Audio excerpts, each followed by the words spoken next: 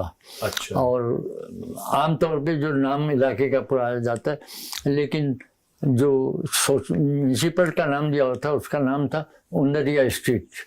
اور جو بلڈنگ تھی ہمارے والد کی اس کا نمبر تھا 93، چوکی محلہ 93 اور بمبئی. اور آپ نے تعلیم کہاں تک حاصل کی، روایتی تعلیم؟ میں میٹرک تقریباً انٹر میں نہیں، میں میٹرک تک ہی میں نے حاصل کی. سیکنڈری اسکول تک میں نے پڑھا، باقی ساری تعلیم. اور اس تعلیم ہی کی بیس تھی کہ جو بعد میں ہم کو اس نے ہمیں چین سے بیٹھنے نہیں دیا، اس لیے کہ اس بیس کو جو اس دور کے تعلیمی نظام کا دیا ہوا تھا اس کو ہم بھلا نہیں سکے. آج ہم ذکر جب کرتے ہیں، ابھی کچھ دوستوں کے ساتھ ناظر بیٹھے ہوتے، انہوں نے کہا کہ ہم تعلیم کیا حاصل کریں. ہم نے کہا کہ بھائی تعلیم حاصل کرنے کا مطلب یہ ہے کہ نصاب کی کتابیں نہیں ہیں، ہم نے جو حاصل کیا ہے دنیا سے خود حاصل کیا ہے، اور آپ اس کے لیے سب حاصل کریں. پہلے آپ فکشن پڑھیں، پھر اس کے بعد آپ فکشن سے بعد میں سوشل سائنسز کی کتابیں پڑھیں، پولیٹیکل سائنسز کی کتابیں پڑھیں، اور اس کی ساری بیس جاننے کے لیے آپ کو فلسفے کا پڑھنا ضروری ہے. تو ناظر چونکہ تعلیمی شعبے سے ہی متعلق تھے تو انہوں نے کہا کہ آج فلسفہ جو ہے یہاں بھی اس کو وہ کیا گیا ہے اور وہاں بھی اس کو فلسفے کو مغرب میں بھی ہٹایا جاتا ہے. اور میں سمجھتا ہوں کہ یہ دنیا کو اندھیرا رکھنے کے لیے، دنیا کو معاشی مفاد کے تحت اپنے راستے پہ چلانے کے لیے عام لوگوں کو بنیادی فلسفی سے آپ کو دور رکھا جاتا ہے. تو یہ تعلیم جو وہاں ہم نے حاصل کی، تو وہ جو میونسپل اسکولوں میں ابتدائی تعلیم حاصل کی تھی، تو سیکنڈری کی تک پہنچنے تک ہمیں جغرافیہ کا پورا ادراک تھا. ہمیں ہاتھ سے بنانا پڑتا تھا کہ بمبئی کا جغرافیہ یہ ہے اور اس کا شمال یہ ہے، جنوب یہ ہے. ہندوستان کا جغرافیہ یہ ہے، اس کا شمال یہ ہے، جنوب یہ ہے. اتنے بڑے اعظم ہیں اور اس کا حدود اربع اور ان کی سمتیں یہ کہ کامن ویلتھ کا داس یہ نہرو اور تباہی لانے نہ پائے، مارنے ساتھی جانے نہ پائے. غزل پڑھی تھی نہرو کے خلاف کے. مجروح سلطان پوری کے وارنٹ نکلے تھے گرفتاری کے، اور وہ روپوٹ سے، اور ایک مشاعرے کا اعلان ہوا کہ اس میں مجروح سلطان پوری آئیں گے. مجروح غزل پڑھ رہے تھے، غزل پڑھنے تک، مشاعرہ ہونے تک، اور وہاں اس کا CID کا سربراہ شیخ نام کا ایک شخص تھا. تو جب وہ مشاعرہ ختم ہوا اور نہرو وہ مجروح اسٹیج سے اترنے لگے تو شیخ نے جا کے ہاتھ ملایا مجروح صاحب سے، کہنے لگا آج چلیے. ہاں کہنے میں تیار ہوں. یعنی کسی فرد کو اس کے رتبے کے مطابق اس کو یہ دینا اور اس کو یہ کرنا، وہ ایک سول سوسائٹی کے ایک معمولی آدمی کو بھی ان لوگوں نے سکھایا تھا کہ کیسے کیا جائے. کچھ انگریز ضعیف غریب وہ باہر دروازے میں بیٹھے رہتے تھے، کیونکہ وہاں بمبئی تو انگریزوں کی پرانی آبادی تھی، وہ بیٹھے رہتے تھے کہ کوئی شراب پی کے نکلنے والا کوئی تھوڑی سی شراب دے دے گئے. تو آتے جاتے ہم اس کو، جب اس دن ہم گئے کارخانے میں تو پتہ چلا کہ ان سب کو مار دیا گیا، ان انگریزوں کو. آپ کی ایسٹ انڈیا کمپنی آئی تو اس زمانے میں جو گورنر نامزد ہوتے تھے تو وہ گورنر بظاہر تو ہندوستان میں مختار ہوتے تھے، لیکن وہ گورنر سول سوسائٹی کے جو ادارے تھے انگلینڈ میں وہ اس کے پابند تھے. یہاں اگر کسی نو آبادی سے وہ زیادتی کرتے تھے تو وہاں کی سول سوسائٹی کے ادارے اس گورنر کی کھنچائی کرتے تھے.